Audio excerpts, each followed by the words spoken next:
All right, here we are in the backyard at night. It's about 7:30, and I'm going to show you guys this cacao plant that I have actually in the ground.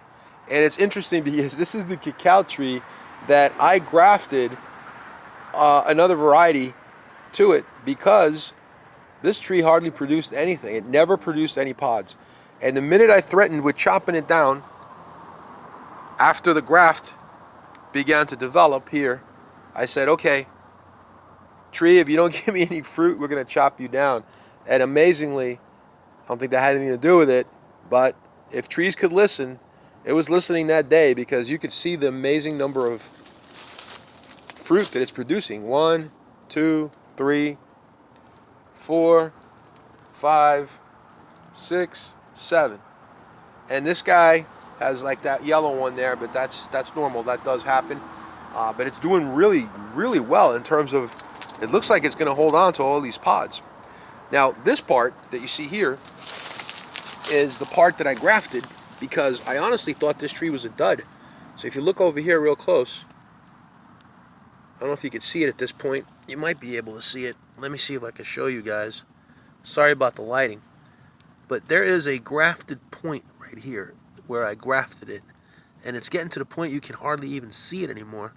There it is, down here. I'll show you where it is. I don't know if you can tell. But I grafted it to what's called a chupong. A chupong is basically a branch that's a sucker. So these guys will produce cacao as well. These guys here, these branches, this one and this one. But instead of removing the mother plant and letting these guys take over, I'm going to leave both varieties on the same tree. And that way, I think I'll have even better productivity, because I'll have one tree, two varieties, which will provide much closer opportunity for flowering to do cross-pollination, because cross-pollination is super important for high productivity in cacao. Now, if you do have a tree that produces without cross-pollination, that's rare, but that does happen. But it's most likely that they'll need cross-pollination. But I do have some trees here that had been producing without what I believe there was no cross-pollination going on. And I'll explain to you in a minute, and I'll show you that tree. That one happens to be in a container. But let me turn around and show you the other cacao tree that's normally very productive, and this year wasn't as productive, but it did give me some nice pods. You can see there. Got a really nice one there. I got this one coming over here. And then moving along, you can see more of the pods that we have on this tree. Now, with that said, I said it didn't have a lot of productivity, but you know, look at all the flowers on it. Got flowers everywhere, all along the branches. Let's try to get this lighting to be a little better. You can see all that flowering activity everywhere. So you know what, when I say it's not as productive, you know, who am I to say? I mean, give it some time, and I think that this guy is going to be loaded with some additional pods. What I'm hoping is, this is going on year number 5, that this tree will now get into a regular cycle of production that's almost continuous, and that's what I'm hoping. Now, we do have a challenge where I am here in Florida, and all of us here in Florida have a challenge depending on where we're located. I'm in Davie, which is in South Florida, just a little west of Fort Lauderdale, and we had 44 degrees, not last night, but the night before. Last night wasn't too bad. It was in the 50s. But that night we had 44 degrees, and that's really not good, because what happens is your leaves begin to get very uncomfortable and dry out. Now, I did not protect the tree in any way. In prior years, at that temperature, I have protected on and off, and have been fine. But this year I didn't do anything. Didn't protect it with anything. Now, I hear that this weekend coming up, it's going to get even colder. So I'm debating what I should do, and I think I'm going to leave the tree alone and just let nature take its course, because I have to find out how much they can tolerate. I don't think I'll lose the trees. I hope I don't, because I don't think we're going to get 32 degrees or anything like that. But we may get into the low 40s, high to mid 30s. So with that said, my pods will hopefully still be able to survive that and not get all yellow and get really ugly like the ones I'm going to show you on the container grown tree that I have. I'm going to take a walk over there and show you that. Let's go over there and look.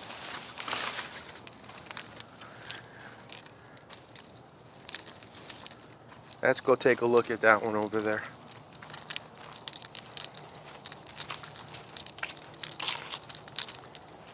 So as I approach this, notice that this tree is in a container, and I've talked about this tree in the past. Notice the lots of yellowing pods that are on it. I got lots of yellow pods, but I got really good pods too. There's a nice one.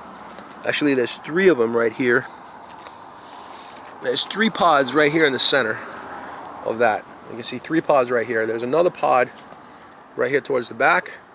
Then these yellow ones, and there's a couple of other ones over here that are coming along. Now this tree is not as loaded with flowers as the other one was, but they should be coming. And here's another pod right over here. But you see the yellow ones? Now normally they do not produce, like every pod does not set, and every one does not become a fruit. They fall off and they turn black. Sort of like, but that usually happens when they're real small. Let me see if I can find one to show you. Eventually that one back here, that one's gonna become completely black. But there's even smaller ones that'll do that at different stages. Let's see if I can get around this tree so you can see what I'm talking about a little bit better. If I can find you an example of what I mean. There's a little example right there. So you see that little branch right there, small branch, and then there's that little piece. See, that's a little flower that turned into a fruit, but then nothing happened, it just shrivels up and dies. But I think that this year, the reason that I got several of these yellow ones was because, you know, they were kind of young and immature, and I don't think they liked that 44 degrees. I'm guessing that's what happened. Because normally, at that size, I don't usually see them turn yellow. They usually at that size, I shouldn't say that, sometimes they will, but for the most part, only a few of them at that size get that way. And I could be wrong. If you have a similar story, or if you have an opinion, or if you've seen something, go ahead and share that and say something here in the video. But anyway, this is my container grown cacao tree, and they're all about the same. They're all grown from seed. When I say the same, they're all about the same age. They're all going on 5 years now. Look how beautiful that tree is. Isn't that nice?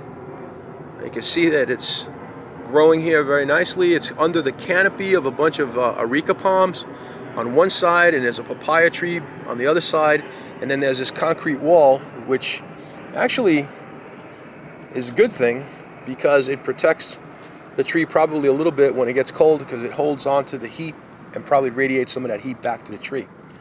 So there it is, folks. There's a little quick video on my container cacao and the ones that are in the ground. And check out some of the other videos I have here about growing cacao in Florida. And if you have any comments, or if you have any questions, just go ahead and leave them below. Thank you for stopping by.